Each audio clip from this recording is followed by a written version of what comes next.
G'day and welcome to the Grow a Small Business Podcast. I'm your host, Troy Truen.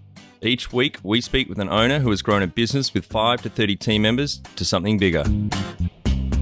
Diving into their numbers and unearthing the pain they've experienced, we explore what they did to overcome each barrier and what they would do differently from day one. Let's get into it. Welcome everyone. Today I'm interviewing Joe Cook from Riot Wines, and he's based in beautiful Adelaide, South Australia. Thanks for your time today, Joe. No, it's my pleasure. I'm looking forward to it. And let's start with how we know each other. Luke Chant, who's your uncle, I had him on cast on the episode 41 he's from Hotwire Heating, originally from Adelaide. He's still got the Adelaide accent, hence Chant, not Chant. And he's got a great business there. I heard him on Tim Reed's Small Business, Big Marketing podcast, and asked him to come on, particularly because I loved his attitude towards balance early on in the business with his kids. It was really good. So thank you for agreeing to come on. No, yeah, like I said, it's my pleasure. Well, tell our audience a bit about your business, what it does and how it makes money. Sure. So my business is called Riot Wine Co. Give you 100 guesses what we do. We make wine. The trick is in the name. But what makes us different is all of our wine is packaged in kegs and in cans, which is a huge differentiator in a traditional wine market. Yep. And so that would be fairly popular, I'm assuming, at festivals and events and things like that. So can you repeat the question? So that would be fairly popular, I'm guessing, at festivals and events, because cans are obviously a lot, they're smaller and a lot more portable than a large wine bottle. Yeah, that's often the assumption, but we haven't had much success at all in that particular market. We have an ABV problem, which is an alcohol content problem at those sorts of festivals. Our 250 ml cans have 14% alcohol in them. Holy shit. Very efficient for festival goers who want to have fewer drinks and maximize their drinking. But yeah, it mostly doesn't meet the requirements of festivals. Where we find the most success is frankly just in retail bottle shops. People opting to have a can as opposed to opening a whole bottle. There's a lot of obligation when you open a bottle that you feel like you should finish it, even if that wasn't your intention when you first opened it. Been there a few times. Been there a few times. Sure. But the beauty of a can is you're opening 250 mils at a time. And while you're consuming that can, the rest of the 4-pack or case is just waiting in stasis, perfectly preserved, waiting for you to open it later. So the bottle isn't deteriorating as you're consuming that first glass. Yeah. And how have you tackled I guess, I'm assuming, again, there's a perception that wine in a can is not as good as wine from a bottle. Yeah, totally. We're getting all the same hesitation that beer drinkers had when the big can movement came in for beer. So our biggest challenge is education. The liquid actually doesn't touch aluminium or any metal at all. And that's the case for every can. It doesn't matter if it's Coca-Cola, coconut water, ginger beer or wine. There's a layer called resveratrol that is like a silica layer in between the can and the liquid, which perfectly preserves it. There's actually a few YouTube videos you can go on where they use like Drano to dissolve the aluminium can and then pull the can out of the Drano, and it's still holding all the liquid in. It looks like a little clear sack. Well, it must be pretty resilient if it can hold Coca-Cola in a can for so long. Yes, certainly is. I think they did all the hard yards for us. Yeah. So did you have to, out of interest, much innovation around that, or you picked up the can idea from, Europe or USA? It was already fairly well established. We did a lot of research, and most of it was actually in the United States. The US has a big canned wine market.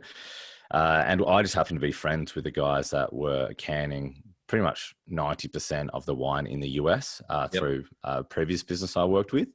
So we literally went to the States, quizzed them on everything they knew. They were very open with their IP because Australia is such small country in comparison to the US, and they had no desire to distribute down to Australia, especially considering our wine is so good here. So they struggle in the market. Yep. And so, yeah, we took it, and then the rest was trial and error.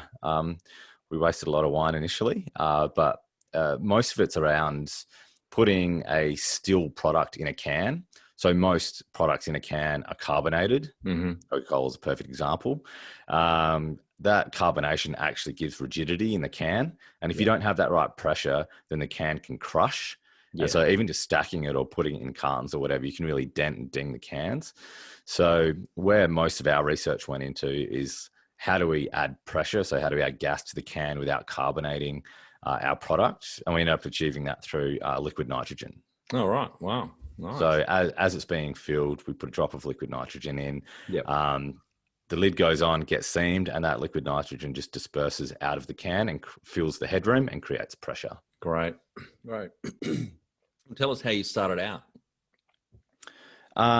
So the previous business I worked for before I started Riot was a keg rental business called Keg Star. Yeah, they're huge in Australia.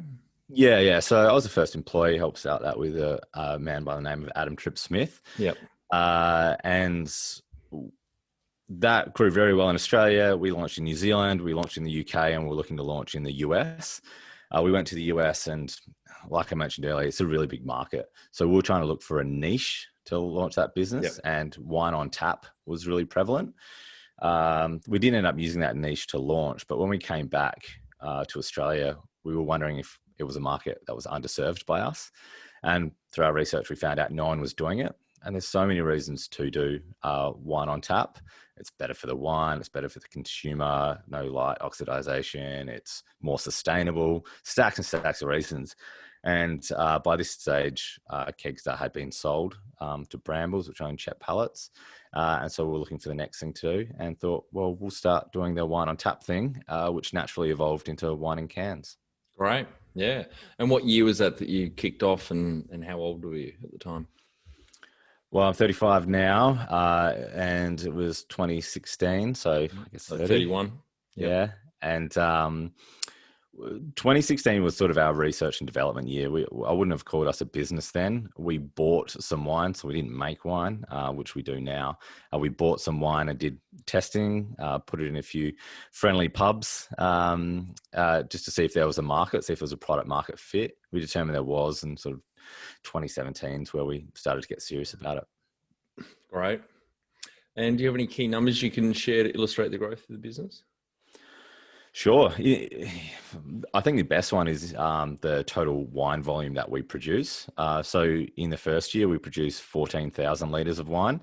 And this year, and we're going into vintage now in sort of February, March, we'll be producing 1 million litres of wine. Wow. That's like 4 million cans. It's a lot of cans. It's split across kegs and cans. Yep. Kegs are 50 litres at a time. So they're definitely our volume products sold to pubs and restaurants. Yep. But yeah, it'd be a lot of 250 ml cans, that's for sure. Yep. Yeah, great. Well done. What about number of team members, like when you started FTE to now? Yeah, so I'm a co-founder. My other business partner, his name's Tom O'Donnell, and he's a winemaker, which makes sense. I sort of brought the business acumen and he brought the wine making knowledge, and we were the perfect yin and yang in that sense. Yep. So it's just us two for a long while, actually. And now we have 10 full-time employees. Right. Yep. Doesn't sound like a lot considering we're making 1 million litres of wine. But I'm sure as we'll get to further down the track, we've exited the business and we have a lot of salespeople in tow now. And so the wine, that 1 million litres now, are you producing all that, or are you still buying in other wine? Yeah, no, other than that first trial batch, we've made wine ever since. The reason for that is we don't have to put as many preservatives in our wine because it's not exposed to oxygen from opening and closing the bottle lid. It doesn't have UV oxidization because light doesn't go through stainless steel or aluminium cans. So it's important that we took advantage of our packaging and made the wine ourselves.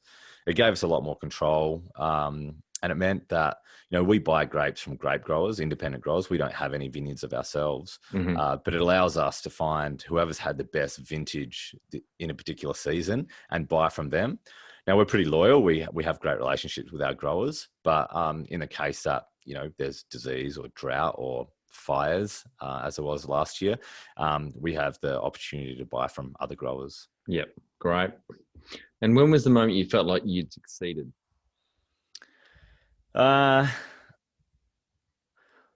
so we've exited the business now. That it definitely felt good refreshing the bank account the day after we got paid. But I think that, not trying to sound humble or arrogant or however this may come across, but like my picture of success is actually sort of 20 or 25 years from now, when I can go to a bar and still order a glass of Riot. I like the idea that Riot's going to outlive me. I mean, I don't know how long I'll hang around at Riot for, but I like the idea of being able to walk into the pub with my kids one day and going, "Oh, I'm going to have a Riot because I started that." Right. That'd be very cool. Yeah, that was the next question. What does success look like to you? So you'd say that's what it is. That vision of 20 years walking into a bar and there it is. Yeah, I think so. Particularly when it comes to Riot, that'd be awesome. I'd also love Riot to be synonymous with house wine. It's not a house wine; it's a bit more of a premium product. We're sort of elevating what house wine is. It's no longer a $5 glass of Sav. But I would like people to say, I'll have a Riot as opposed to a wine. Yep. That'd be very cool. Number one thing you'd recommend to marketing a fast-growing business? Number one thing I'd recommend to marketing, you've got to know your customer. For us, it was really challenging. Like there was no really strong precedent in the Australian market for who are either canned wine drinkers or who would like wine on tap. And we played around with a lot of assumptions that turned out to be not great. Yep. We assumed that, people that drink wine would probably find it really challenging to have wine in a different format of packaging. They'll be very loyal to glass, a bit like the cork and Stelvin or the cap, screw cap debate. That was blown out of the water when it hit the road. Like, it was so popular, the Stelvin. There's hardly any cork wine around apart from France, obviously. Yeah, totally. And we sort of see the same for the category we play in. But getting back to our customer, we sort of assume that people that are beer drinkers, they know that the best beer is on tap. Yep. So that would be the most sympathetic or open to our packaging, our beer kegs, our wine kegs. Turned out not to be the case. The best thing we could do was educate. So all of our advertising really focused on why is it better in this particular format? Like, well, is it just because it's something different, or is it because no, it can be low preservative, low sugar. It is more sustainable. So one keg, for example, that saves 23,000 glass bottles from landfill. Wow, 23,000. Yeah, and if you think about how many cases, stickers, caps, and all that goes into the transportation of that wine, then it actually has a much larger impact. Yeah. And glass is a really challenging product to recycle because it smashes into other garbage and can't be sorted, whereas aluminium and stainless steel magnets solve everything. And am I right that glass is more energy heavy to create than aluminium is as well? I don't know the stats of glass and aluminium, but I do know that an aluminium can is a can again in 60 days after you recycle. Right. And you rarely get an aluminium can that's 100% recycled. They do mix it with new metals, or the metal goes into car parts or like other tin cans or whatever it may be. So it's a really useful packaging. Yep. And do you have any stats or anything around customer satisfaction or engagement, etc.? Yeah, we don't track like an NPS per se, but our last campaign we did, we have a new spritz product, which is a rosé spritz with 10 botanicals in it. It's really summery and refreshing. It's actually doing really, really well. We did a campaign with a company called Social Soup who focus on microbloggers, and they put it out to the market for us. Mm-hmm. And yeah, the overall sentiment was really high. We had 92% positivity, Yep. huge engagement. We found a lot of loyalty from our customers. Once you get over that education hurdle, people love it. It's almost like knowing something that someone doesn't. Yeah. Yeah. You've got bragging um, rights. yeah, totally. So, yeah, I think that's a bit the same with wine in a can. Yep. And talk about funding. How did you fund the business? Initially, it was Tom and I, along with two close friends of ours who are entrepreneurs and have had successful businesses and liquidation events themselves. So we came together and put a bit of cash together. We put about 400,000 together. Yep. Mm-hmm. And then in the following year, we ended up doing 2 cash raises from high net worths, which we ran ourselves. And then a year later, we were acquired. Wow. So about 2 years in, you got bought. So... Yeah, it's roughly 3 years. Roughly 3 years once the dust settles. Yep. So we always knew that we were going to need some bigger partners. Wine's an expensive business to be in. There's a lot of wines available on the market if you want to buy one from a lot of people who thought it was a good idea. Yes. Mainly doctors. Yeah, a lot of doctors. If you think about wine, right, like you have a vintage once a year, and in that year, you're often buying 1 year or 18 months worth of inventory. And if you age your wine, it's even longer, right? Yep. Until you see a return on that expense. So it's an expensive business to be in from that point of view. So we're always going to need high net worths. Yep. So no bank finance or grants along the way? Oh, we had some innovation grants. Nothing that moved the needle like getting investors on board, but every little bit helps. Like cash flow is king, right? Yeah, absolutely. Was that a hard decision, for you guys to decide to bring on high net worths, to give off some of the equity, or it was fairly clear that really to get to the next chapter, you needed to bring in some professional capital, I guess? Was it hard? I mean, equity is very expensive to a founder. So would I have liked to have more equity? Sure. Would we be around if I held on to more? Probably not. Yep. So it ensured our future. Was it a hard decision? No. We were heading that direction. We're high growth. We're going to need to produce more wine. But it's an age-old problem, right? When it's going well, is like, how do you fund growth? Yes.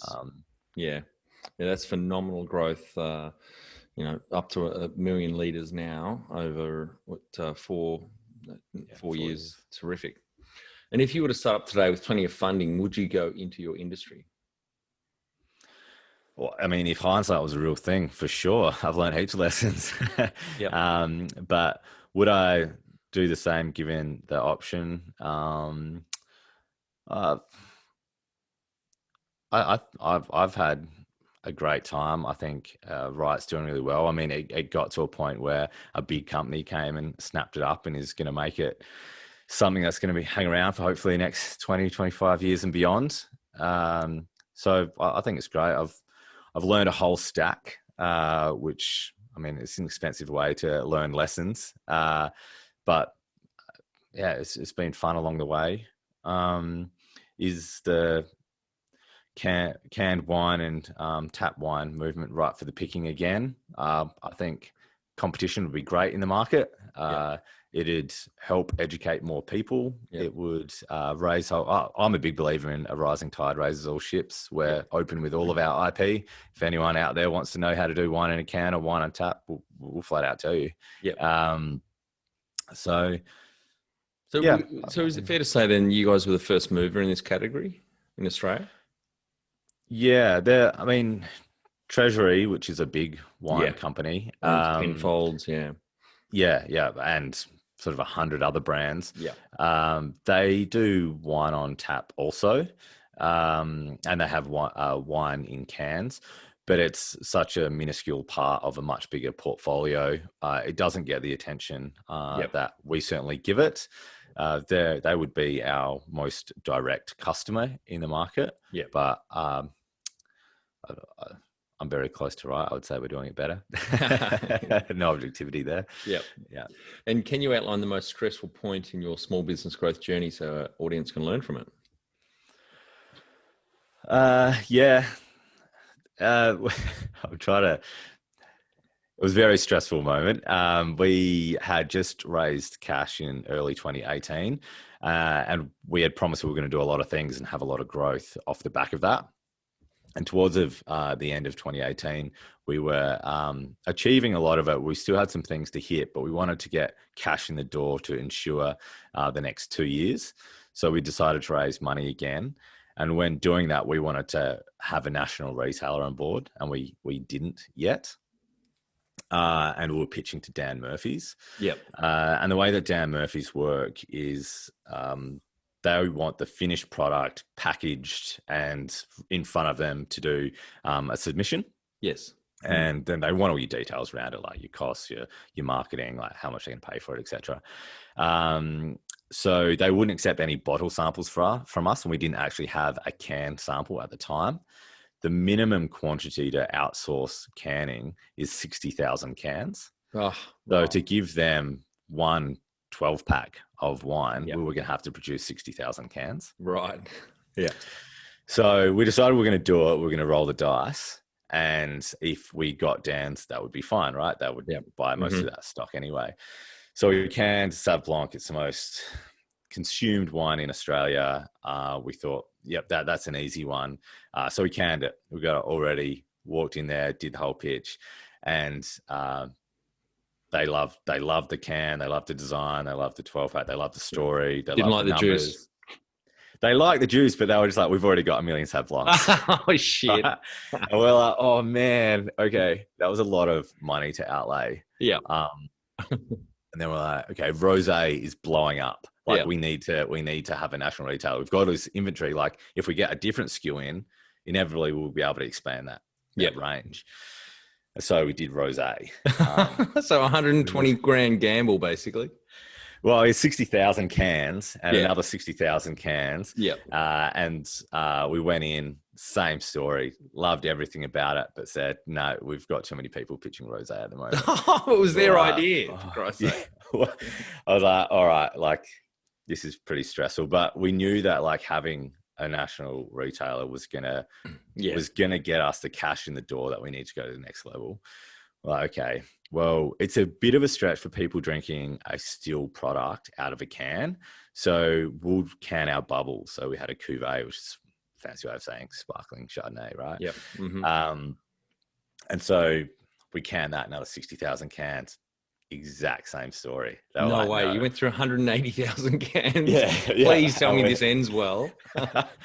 Well, the only other wine we had was the only other wine we had at the time was a red wine. And we were like, oh, bugger it. We've got everything else. If we're going to go and pitch to other national retailers and other independents, we might as well have all of our wines available. So we did the red wine, did the whole thing, and they ended up taking the red wine. Oh, great. So that was, which is crazy because, I mean, there's no way we could have known anymore. They weren't getting us any more information. They believed in the category to the point that they ended up doing a joint venture themselves and had their own label of cans. Mm-hmm. So we were left guessing. Our best assumptions put forward and then had to put the cash on the line. Wow, that would be very stressful, and a shitload of cans floating around the place as well. A shitload of cans. So the next part was, once we got that capital raise done, was like, how do we sell all these bloody cans? Yep. And what area in business do you feel you've had to work on the most to add the greatest value? Like me personally, I would say I'm a sales and marketing entrepreneur. So the numbers were a thing that I had to get a lot better at. I think that's probably the same for any startup. And it might sound like really cliche, but the closer you are to that, and the more you understand how your business is functioning, you understand the heartbeat of your business, where it needs attention. Yep. So I put a lot of area into that, a lot of focus into that. Yep. And I believe like I'm a better person from it, and that's like for my personal finances, like even understanding that your own life at home is a little business, hoping to spend less money than you're bringing in. Mm-hmm. And what have you enjoyed least about managing the fast growth? Cash. Yes. I mean, I told a story of the lumpy sums I committed to in that can production. That's pretty stressful.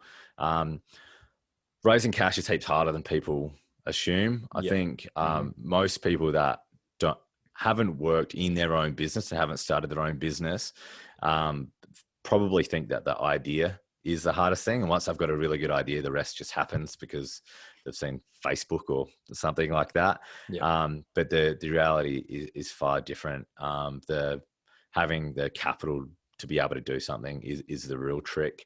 And then if you don't have the capital and you have the idea, you need to find a really unique type of investor. In our case, the high net worth. So these are people that have enough disposable income that they're not putting more into their super or into investment properties or the share market, that they're willing to give you a sizable amount of cash to gamble with, essentially. And you need to find a fair few of those to raise a decent sum of money. And what did you do there? Go through an angel network, or how did you find it? No, I was lucky. Well, Tom and I were lucky that we had friends of high net worth that plugged us into their network, and they spruiked what we were doing and the people we are, and the fact that they believed in what we were doing, even if we didn't have the numbers initially to back it up. And it was more, their word and our idea combined helped us raise the cash. And we're very fortunate that it resulted into a liquidation event like really quickly for them. Yeah, great. And what do you love most about growing a small business? It's great being your own boss. Shit, yeah.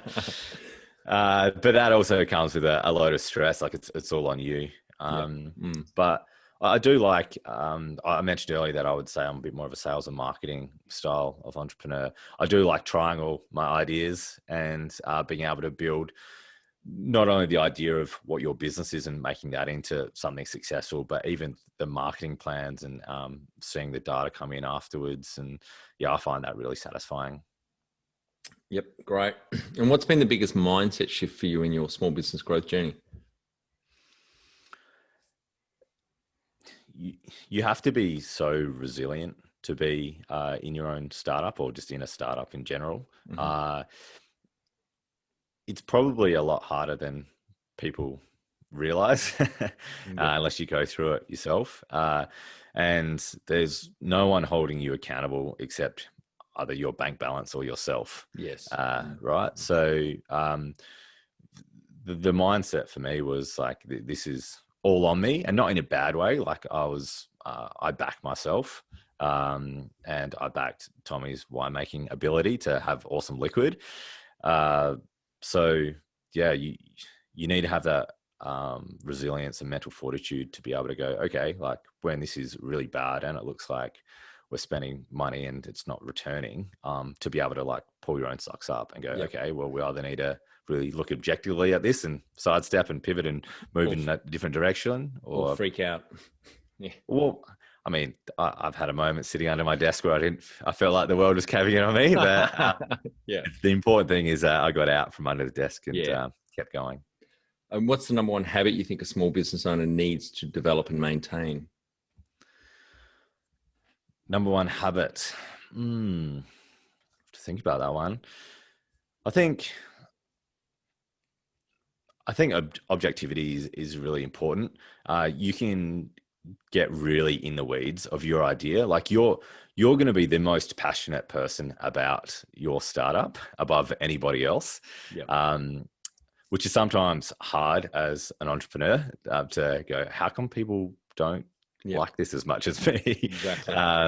But you're really close to it, and that's great. That passion's going to fuel you through those really challenging periods. But you do need objectivity. Like, you need to be able to stand back and go, okay, is this going in the right direction? Am I pivoting too much? Am I pivoting not enough? Am I advertising areas because I like them, not my customer? So I think that's a really useful skill. Yep, definitely. Be the change you want to see in your business. Become more productive and less stressed with our free Transform Your Performance online course. Once you see the benefits, put your entire team through the course at no cost. We start out by telling you the secret to guaranteed success. Then over 100 lessons help you be more focused, present, productive, and feel more in control about work. growasmallbusiness.com.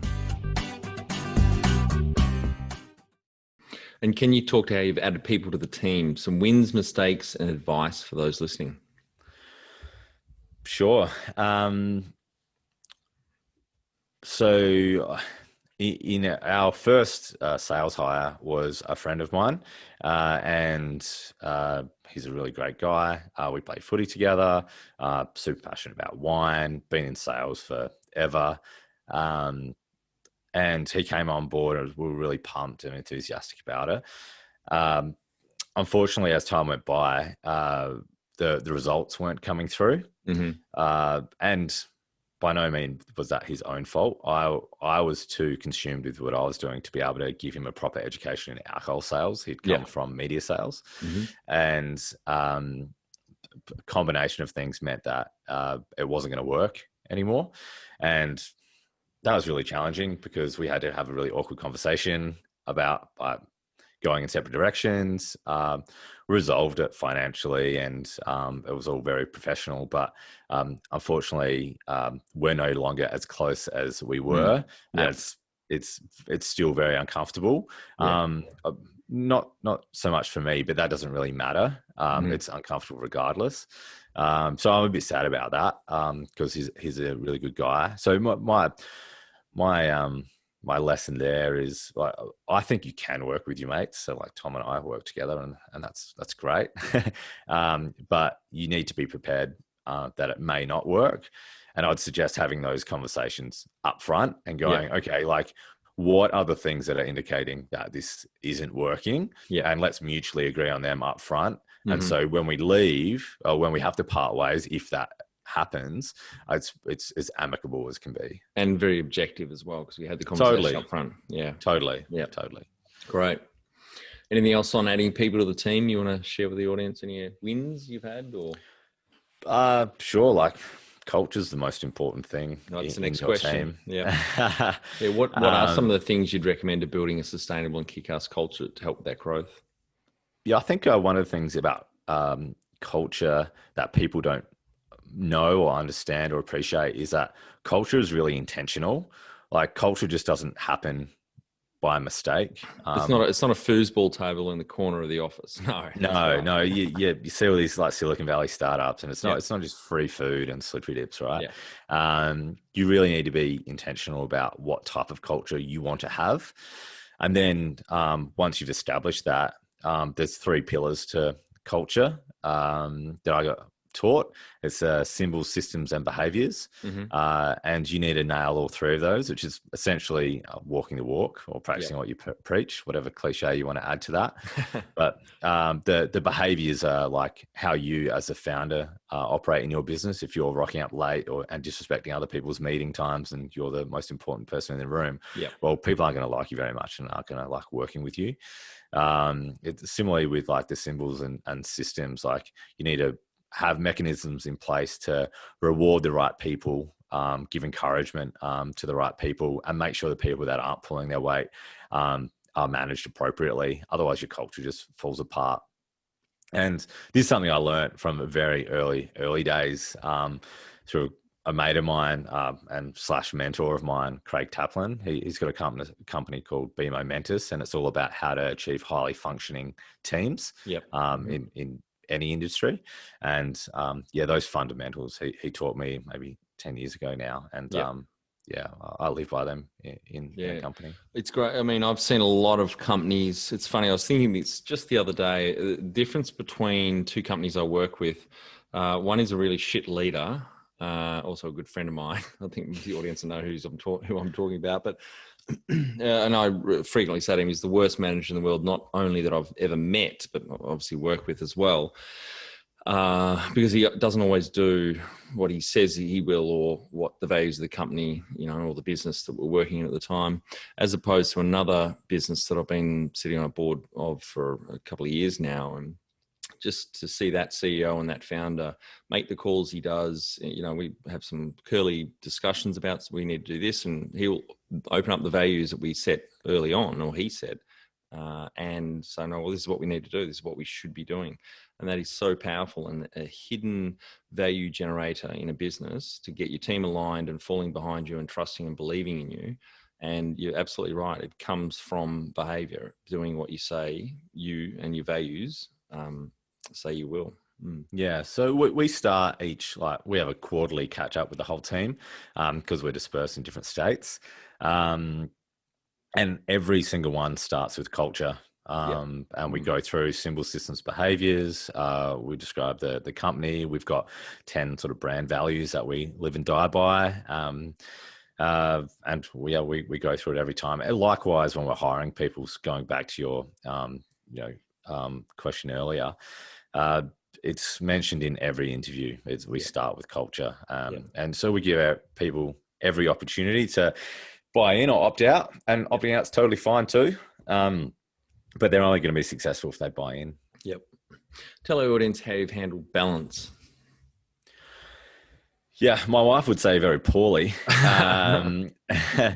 But I like to, particularly in the alcohol industry, right? Like it's very hard to draw the line sometimes of when you're working and when you're just out having a good time. Yep. But my views on balance are that there is no such thing as a work-life balance, and not negatively. I just think there's life balance. So like you've got to make sure that you're looking after your family, that you're handling your home admin, that you're doing everything you're going to do at work. And to me, it doesn't really matter if that falls in the 9 to 5 or not. Like I'll happily go get a haircut at 10 a.m. on a Monday because I've done stuff on the weekend for Riot. And I sort of just don't see it as checks and balances. If you're getting everything done that you need to in your work, then feel free to do some of your personal admin during traditional work hours. It's not an excuse to do nothing. Like you have responsibility, but it also allows you to be a bit more flexible, I think. Yeah, it's not in our DNA as business owners to, excuse me, to not work or to slack off. So, but I certainly struggled early on of having that balance of going, no, I can't go to that. Well, I don't have any hair, but let's say something else, some other appointment at 10 a.m. And I'd still work on weekends. And I think passionate business owners, it's a double-edged sword, loving what you do, but it is a real challenge, and I still struggle with it and have mechanisms in place to make sure I've got more balance. But I think a lot of people struggle with going, no, I can't go and get a haircut at 10 a.m. or go and catch up with friends for a long lunch, when it's innate that the business owner, the entrepreneur, is going to be making that time up, or it'll level itself out because you're so in the game and passionate about what you're doing. Yeah, I think I think that's very true. Boozy long lunches are the best part about the booze game. But I think you can also listen to your support network, right? Like if you are getting too in the weeds of things, your family and friends, they'll tell you, I haven't seen you in ages. What have you been doing?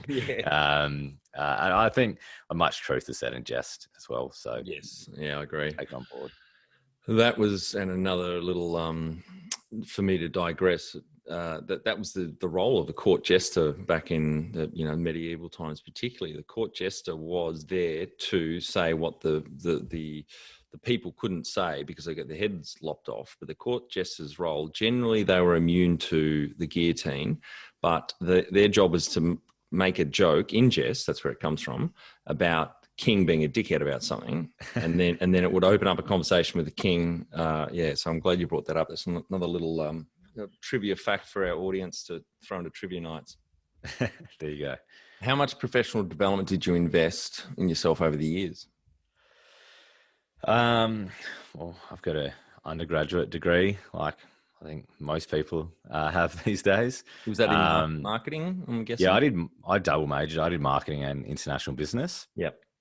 But since then, throughout my professional career, I've dabbled in all sorts of education. There's probably nothing I haven't given a go. I've got an MBA. Yep. I think they're pretty useless if you want to be an entrepreneur, if I'm completely honest. Yep. Don't start me on that one. I just thought, I probably sound a bit like douchebaggerish, if that's even a word, about an MBA. But what my learning from an MBA is that they're really good for professional services people who want to go to the next level. Yeah. And in an MBA, you're forced to think outside of your little niche. So say you're an accountant and you do an MBA, you're forced to think about marketing and strategy and all these areas that you've never had to think about before. But as an entrepreneur, you're naturally thinking about every single area at the same time. So you've got this mental elasticity across all these disciplines. Yep. And so I actually found it, well, I didn't find that we went into enough depth about everything. We sort of touched on to the level I already had. Yep. So that's why I probably didn't find it as useful, and I don't think it's as useful for an entrepreneur. Yeah. I've done different things. I've been to seminars and I've done all sorts, but I think the where I've got the biggest value is leaning on my network. And I don't have a traditional mentor per se, and haven't really had a traditional mentor relationship. But there's people I would call my mentors, people that I can just pick up the phone that I know work in a particular discipline, and I can call them if I'm having trouble about HR or like finance or whatever. So I think that like developing a really good network of experienced people around you is probably the most valuable thing. Totally agree. Yeah. So more peer mentoring, different industry sectors, other business owners obviously as well. Great to lean on and hear their war stories and realize you're not going insane. A lot of business owners have similar kind of issues and stresses they have to go through. I think it's highly valuable. 100%. And I think there's a bit of a preconceived idea that if you're in a startup, it always has to be going well, because there's this, I guess, myth.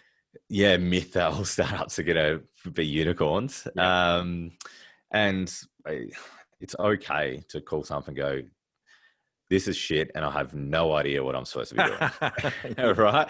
Like I'm totally stuck. Like I can't, I'm just foggy in the head. Like I can't break the back of this. Yeah. And you'd be surprised who, like, even just verbalizing some of this stuff and having to tell someone about it, you go, oh, actually, it might not be as bad as you think, or you might even come up with a solution just talking it out. So soundboarding is really important. So the next question, do you have a board of directors or advisors? Clearly you'd have a board now. We'll talk about exit in a moment, but before the buyout, did you have a board of directors or advisors? Yeah, we certainly did. Even when it was just Tom and I and our two initial investors, we set up a board. We put a lot of rigor into governance. We had board meetings, minutes, it was all submitted through ASX, etc. And that obviously flowed through when we got investors on, and based on shareholdings, we did add to the board as we went through. Yeah, great. And how often were you meeting? We're meeting quarterly.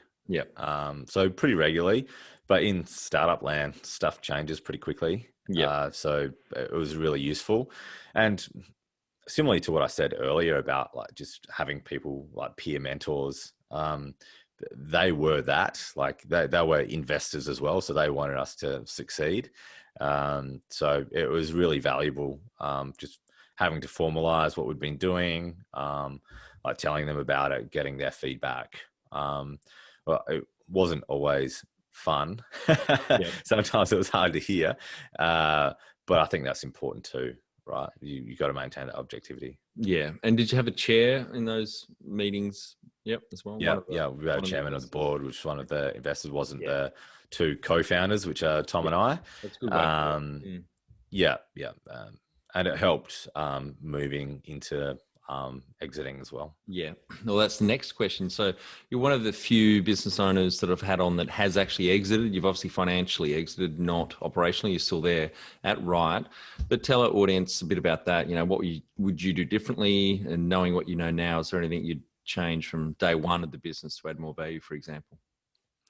Sure. So we were acquired by Carlton United Breweries. They are a big beer business. They own brands like Carlton Draft and VB. They have the rights to distribute Corona in Australia. They're now owned by Asahi, aren't they?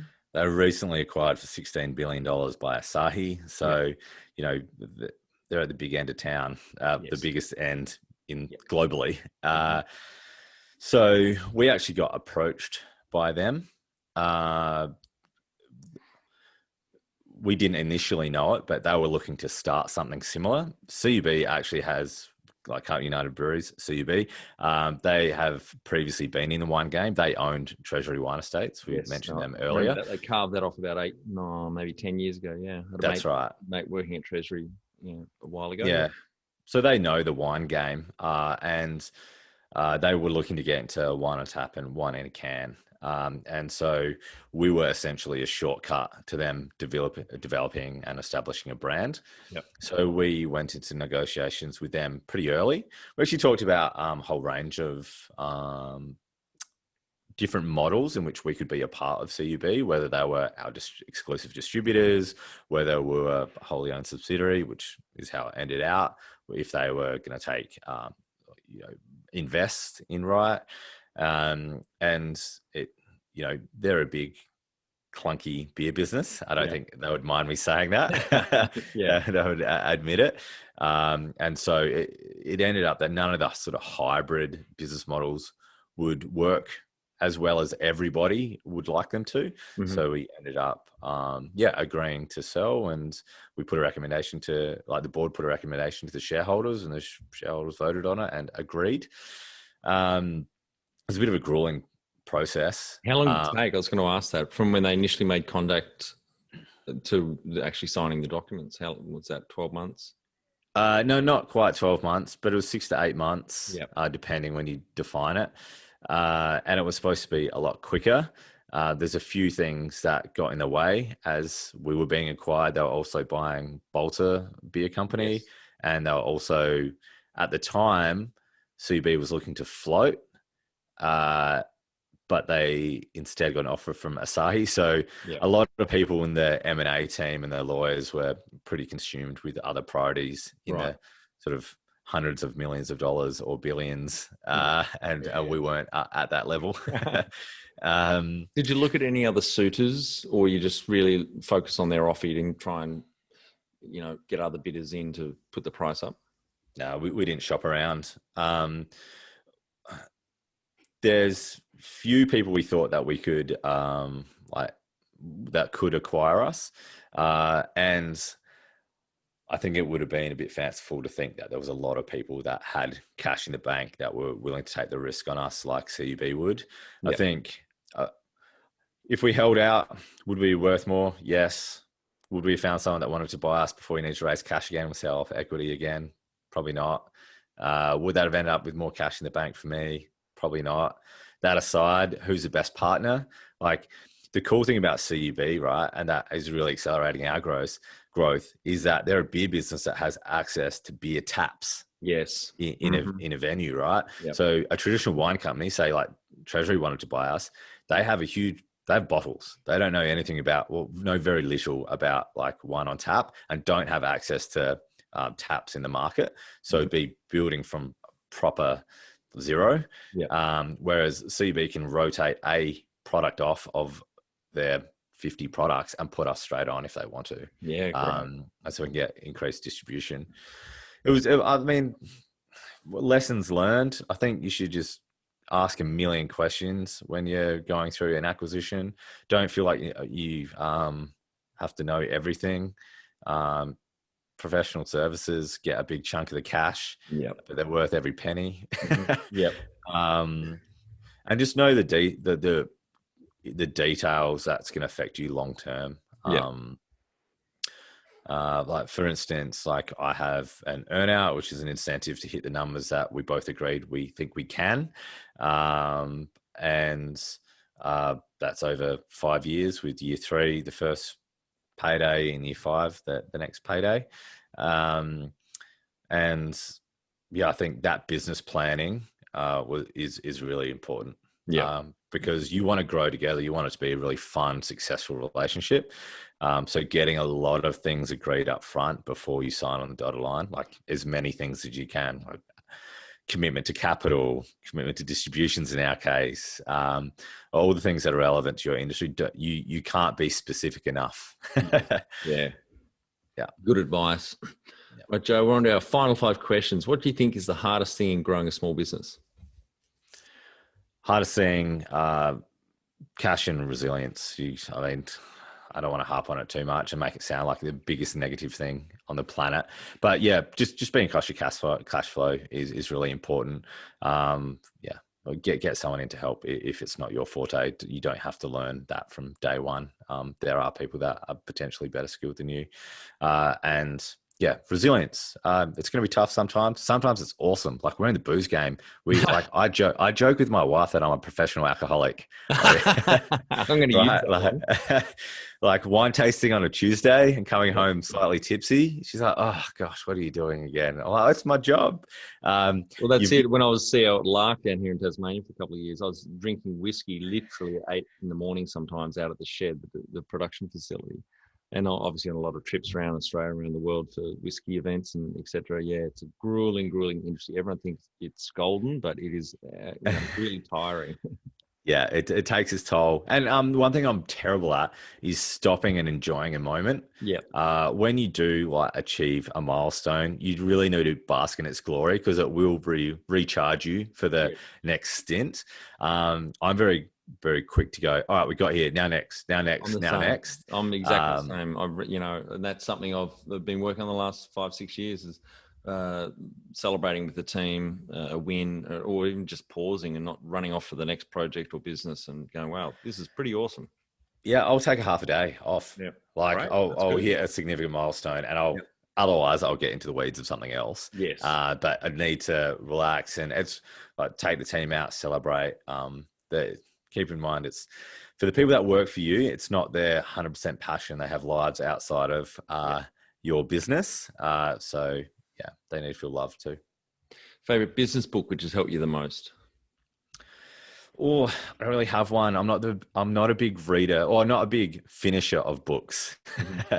I like to pick and choose and read what is relevant. I'm similar with podcasts. My favorite thing to do is to go onto YouTube. I use YouTube more than Google these days. Mm-hmm. If I'm having any sort of problem, I have no problem writing the whole sentence in there. And there's someone that's got a 5-minute video on helping me. Yep. Well, that's kind of the next question. Any great podcasts or online learning tools you use for your own professional development? Peer network, YouTube. I think it doesn't really matter what it is. There's no silver bullet. If you think there's one book that's going to like turn you into Elon Musk, then you've got another thing coming. I think if you can take the relevant information from whatever media is the easiest for you to consume, for you to be able to put it into practice, do that. That's good advice. One tool you'd recommend to help grow a small business? I don't think there is. Well, I said there's no silver bullet earlier. I think you're going to be the biggest tool because you're going to be the most versatile. You're going to be the most open to learning new things. You're going to be the one with the most responsibility. You're the one that's going to have the biggest upside at the end of the day. So sharing your passion and putting that in a format that others can consume, replicate, and cascade throughout your business is huge. Like if you can get people as passionate as you are, that sort of follow you on your merry way, you'll have a whole heap of disciples that'll bleed for you. And that's essentially what you need in a startup. Final, my favorite question. What would you tell yourself on day one of starting out?